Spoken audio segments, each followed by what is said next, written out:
ये जो हमारी एग्जिस्टिंग सीरीज थी ये 2011-12 के बेस पे निर्धारित थी।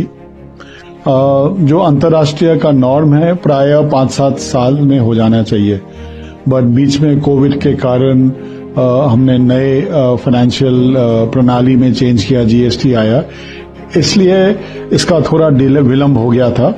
और इसी एक मुख्य कारण ये था कि अब इसका अपडेशन की जरूरत थी। इसके अलावा डेटा के जो स्रोत हैं वो काफी नए तैयार हो गए थे पिछले दशक में।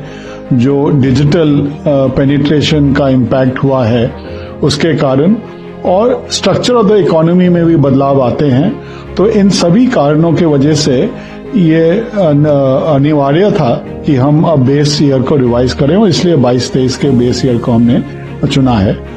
22-23 ईयर का ये भी है कि कोविड का इम्पैक्ट 22-23 के बाद नहीं रहा, वो भी हमने अध्ययन किया था, उसके बेसिस पे किया है। इस प्रणाली को बदलाव के लिए 2 साल से हमारे एक्सपर्ट विशेषज्ञ बैठे थे। हमने 5 गुट तैयार किए थे और 50 से अधिक विशेषज्ञ 2 साल से अध्ययन कर रहे थे कि क्या क्या प्रणाली में बदलाव आना चाहिए, क्या डेटा स्रोत अब उपलब्ध है उसको कैसे इस्तेमाल किया जाए, और जो स्ट्रक्चर ऑफ द इकोनॉमी है उसको किस तरह दर्शाया जाए। इस 2 साल के काम की वजह से 40 से ज्यादा मीटिंग्स इन लोगों ने की हैं, और हमारा पूरा स्टाफ एक डिवीजन इसमें जुटा हुआ था।